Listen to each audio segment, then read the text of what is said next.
மாணவர்களே, world cup football match என்று சொல்லுகிறோம், வேர்ல்டு கப் கிரிக்கெட் மேட்ச் என்று சொல்லுகிறோம். கப் என்றால் கோப்பை, வெற்றி கோப்பை என்று பொருள். கப் என்பதற்கு ஆங்கிலத்தில் ஸ்பெல்லிங் CUP என்று சொல்லுகிறோம்.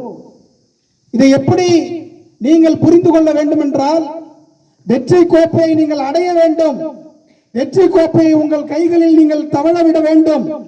உங்களுக்கு கழுத்தில் வெற்றி கோப்பை மாலையாக இருக்க வேண்டும் என்று நீங்கள் கருதினீர்கள் என்றால், கப் என்பதை எப்படி புரிந்து கொள்ள வேண்டும் என்றால், C என்பதற்கு கான்பிடன்ஸ் என்று சொல்லுகிறார்கள்.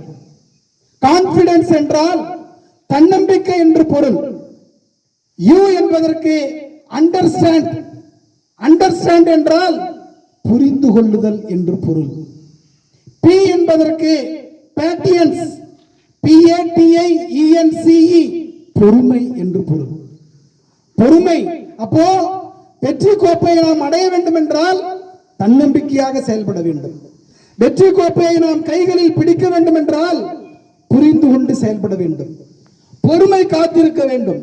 எனவே மாணவர்களாகிய நீங்கள் வெற்றி கோப்பையை நீங்கள் அடைய வேண்டும் என்றால் தன்னம்பிக்கையோடு புரிந்து கொண்டு படித்து பொறுமை காத்து நீங்கள் வெற்றி பெற்றால்தான் உங்களுக்கு கப், வெற்றி கோப்பை என்பது உங்களுக்கு கிடைக்கும். பாடத்தை புரிந்து கொண்டு வெறும் மனப்பாடமாக இல்லாமல் புரிந்து கொண்டு படிக்க வேண்டும். பொறுமையாக ஒவ்வொன்றையும் நாம் கையாள வேண்டும். அப்படி கையாண்டால் வெற்றி கோப்பையை நிச்சயமாக நீங்கள் முத்தமிடலாம், அல்லது வெற்றி கோப்பை உங்களை முத்தமிடும். இப்படித்தான் மாணவர்கள் வெற்றி கோப்பை அடைவதற்கு தங்களுடைய வியூகங்களை அமைத்துக் கொள்ள வேண்டுமாய் கேட்டுக்கொள்கிறேன்.